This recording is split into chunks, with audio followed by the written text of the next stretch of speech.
Do you want me to do like a clap, a mark, so we know when we're coming in to edit? Sure. All right, Mark. Abram, how's it going, man? I'm doing well, Fraser. How are you? I'm doing well. It's so great to speak to you from across the world. Where are you right? Great speaking to you too. Me? I'm in Indonesia. Where are you? I'm in Nashville, where it's just 8:30 in the morning. So if you can tell by my eyes, I'm still waking up. Well, very exciting. We've got a song coming out together. Yeah. Uh, this has been kind of a long time in the making. I'm really excited about this. Do you want to maybe we could just like talk about the song and give a bit of perspective as to how we got working together and how this came about? Sure. Let's do it. So I guess yeah, first thing, how did we come together to work on this project? How did we get together? Let's talk about that. So usually I made like a typical upbeat song, but this kind of song is a little bit different because we made it during the quarantine. Basically, when the pandemic started, I have some melodic and chord ideas. Then the song is a ballad song, and I send the email to you. Do you want to work on this song? And then you say yes, and that's it. Yeah, no, I mean that's it in a nutshell. That was totally it. I mean, Abram, yeah, you sent me an email right at the beginning of quarantine. Yeah. I knew each other from college. We Yeah. classes together, and we'd worked once on a project, I think, in college, but I mean, outside of classes, we didn't really get together, and it wasn't until quarantine when nothing was going on. All we had to do was have time to make music that you sent me this email. I was like, yeah, Yeah. totally, because I loved working on that one project with you before, and I thought any chance to work with you again, let's do it. So when you sent me that piano ballad originally, I was like, it's interesting because we had a class at college which was a remix class, and I remember being the great piano player you are, you came in with some really interesting piano motifs and ideas, and it was just so awesome to hear it outside of a track. You know, where you're normally this epic pop producer, and it was so interesting just to hear this lovely piano ballad. So it's like this would be a great project to work on. So yeah, you sent me that at the top of quarantine, and we just got right into it. And we'd bounce ideas off each other back and forth. So that's kind of how we got started with this project. I still remember the date when I sent you an email. It was March 2020. Oh man, that's so awesome! I'm so glad that we're finally with this. It's coming out. It's so exciting. Yes, in Um, the next few days. So Fraser, what is the song about? Oh man, this song is so interesting because it's right away you get it's such like a dark and melancholy song, and really the gist of the song is it's a letter, kind of like a it's kind of like an apology letter to an ex for this man in a relationship that's just treated his partner during the time of the relationship awfully. Not just treated her with no respect, and he didn't realize that until she eventually got the courage to get up and be like, I'm out of this, I am not taking this any longer. And he was left with absolutely nothing, left heartbroken. Quite right. It's not a true story. Let's not have anyone get any. It's not a true. I'm about to say, is this your personal experience? But you already answering. I hope I'm not treating anyone like that. No, no. Story at all. I don't know why. I just like when you sent me those chords, I got totally in just the sad zone. I was like, let's write this hopefully powerful speaking song. And anyway, so I got verse one down and the chorus. I remember sending it to you. And the first little rough draft we had, it was a really dry vocal, right? The verse, and then the chorus, I put like this 10-second reverb on. I love it. It was just like it was kind of, you know, kind of invoked just like this demonic turning, like this demonic horrible person turning into like, you know, there's like light at the end of the tunnel. You know, it turned into beautiful, the chorus. And so that's kind of what the song was about. Just, you know, it was just like a letter to the ex. Anyway, it got to verse two, and I had some ideas, but I wasn't really getting anything out. And Abram and I were kind of struggling. I thought, I have a sister that writes. Let's give her a call. So we called on my sister Kerry, and she came through with and helped write verse 2 and came up with this epic post-chorus melody, which is right at the end of the song, which really just like is the highlight of the song for me. So without Kerry, I don't think we would have made this song what it is today. So yeah, it was so great to have. Thanks to Kerry. Yeah, big thanks to Kerry. Big thanks. Just released her debut album. She just put that out last week, so go check that. It's epic. I did. Yeah. It was so awesome. Yeah, I love it. You hear me in some of the backgrounds? Yeah, recognize that voice. Yeah, it must be you. Oh, mumble. That's what it was. Yeah. Cool. Let's talk about how we worked on this song in quarantine, because Abram, you and I, well, I'll let you tell. We never saw each other in person. I mean, we saw each other when we were in college, but after that, we just like communicate through emails and like Facebook chat and etc. Mm-hmm. And with you being 13 hours ahead, and me, 13 hours behind the other side of the world, it's sometimes we need to meet the time in the middle. Yeah.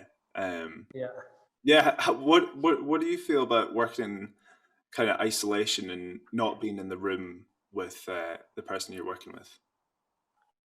I think making music nowadays during the quarantine is a little bit different, because before we can bounce back the idea in one room, so it always like easier to get the fresh idea at the moment right away. But right now we need to send back and forth our ideas to get like the best possible idea. Absolutely. Definitely. The speed is one thing that lacks, like there's always, I remember we had a couple of things that were just like such minor touches that, yeah, if we were in the same room, you get it right away, no problem. But sometimes you have that few days, or even a week or two delay just to get the one thing changed, just because it's hard when you're not in the same room. But at the same time, I'm not like that, but I know some people have benefited from being in quarantine, because some people get stressed out working in the same room, with other people. So, but I'm not like that. I would have loved to have been in the studio with you, man. I know we would have cranked this out in no time. But it was an interesting experiment. I'm sure we've come, with us not being in the same country and still quarantine going on. Yeah, did you find anything like specifically tricky about? I mean, obviously we have just like the communication thing, but was there anything else, or did you enjoy some of it? Not being in the same room. I think there's always like pros and cons, but I'm used to it right now. Yeah, we've adjusted it. To work with people that is not in the same room. Did you ever find yourself doing any of that before quarantine? Like working when you were at Berklee in Boston? Would you ever work with people in Indonesia? I did. I have a song that I composed with Anna Marie, and we made the song through emails because I was in Europe at the time for a summer holiday, and Anna Marie was in New York. Yeah. So we sent the ideas back and forth, and then finally we met each other after the song is released. And this is maybe the second experience. Yeah, it's crazy. But you've had some experience with before quarantine, that's you were prepared for it mentally. I was the same, because I did some of that with Kerry, because I being in Scotland, me being at Berklee at the time, we would bounce back and forth over emails. So fortunately, it was a bit, seasoned to it. Was ready for it. Cool. Well, tell me, do you have any other projects that you're working on right now? Right now, I'm producing for a couple of Asian artists here and developing a label that I'm working with. Also helping my parents' business. What about you? What's your parents' business? My parents do textile and fashion. Nice.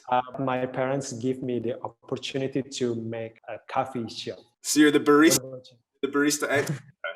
Not really, actually. I have someone who can make the coffee, the best coffee for you. You should try. Yeah. Oh no, I'd love to. I'd love to. As soon as this is over, that's it. First flight out there. Do you know what I find absolutely fascinating? Is the people that do the little designs on top of their coffees, you know, with the foam. It's called latte art, right? Okay. It's like when people draw like flowers, unicorn, seahorse, right? Yeah, yeah. I'm amazed by them, really. Crazy. Can you do that? Can you do any of that? Not really. Hey, if I Not really. you can do the Nike Tick logo for me, I'll be impressed. I think I can do that. I think I can do that. So What about you? projects, yes. I mean, everything for me has been pretty much music, music, music. Because there's nothing else to do other than watch That's good. insane amount of Netflix. Yeah, no, a really exciting project that I'm doing right now is working with again Kerry, my sister, and our friend Nick, who Kerry was at college with. They went to a musical theatre college, and the project that we're working on is essentially writing musicals and like musical esque songs, which is I mean, I have a soft spot for musicals. I love them. I think they're absolutely amazing. I've not seen too many, but from the ones that I've seen, like, I just love it. I love the live action drama and songs, and I think that whole area is so fascinating and not anything I thought I'd ever get involved in necessarily, but I'm excited nonetheless. It's something that has been a bit of a learning curve because I primarily am producing the tracks that we write. So I've got to get in that musical headspace, which which is definitely not something I'm accustomed to. But that's a fun project that I'm working on. And then just something else that happened is Dee Dee and I adopted a little puppy right before Christmas. So he's my other project. He's anywhere from 12 to 14 weeks. We're not sure. He was a rescue, and What's his name? his name's Griffin, short for Gryffindor. Griffin. Yep, Harry Potter, big Harry Potter fans. Did you still remember the spell? Oh yeah, Wingardium Leviosa. Wingardium Is Leviosa. that right? That's his favorite spell. Oh, really? So I get it.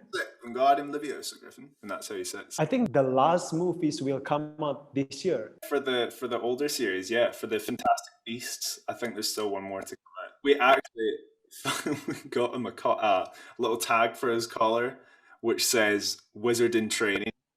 He's got Harry Potter glasses and the lightning bolt. Funny. So yeah, Griffin is our other little project that's going on right now. Cool, man. Well, this has been so fun just to catch up and just have a little chat about Yeah. music and our song, which is out on 29th of January. I'm just so excited. I hope you guys are able to listen to it, stream it, and share it around and enjoy it as much as Abra and I have had making this. How did we find working on two different time zones? I liked it. I didn't mind it. I always felt really guilty because I would be receiving your messages as I was going to bed and be putting my phone down. So I wouldn't get it. I wouldn't be able to respond for like another 8 or 9 hours. So I always felt a bit guilty. But yeah, no, for the most part, I think we did a good job in kind of finding time for each other and making it work. What about you? I think there is a plus and minus, but the plus is when you are sleeping, I can start working and then I send the track back to you. I'm sleeping and then you will start working. You sound like Santa Claus. Oh yeah, but totally, yeah. No, you made life a lot easier. Just because I would wake up and then I'd have something to work on, which would be great, and hopefully vice versa. Sometimes, you know, I'd send you vocals Of course. sleeping because I like to Yes. start my vocals later on in the day, and so you'd wake up to some vocals. What is the last word for you for the listener? Oh, that is a good question. I think just enjoy it. I don't feel like you have to necessarily be in any type of headspace, you know, to listen to the song. I think it's a song that you can listen to and not focus on the lyrics and just enjoy the music. I think it's a song that you forget about the music entirely and hear it as like a storytelling perspective. So I think just put it on, no expectations, and let us know what you think. What about you? What do you think? I just wish all of the listeners will enjoy the song and it will resonate to their life. Yeah, totally. And in a Yeah. positive way, and that you see that this monster is, you know, turn.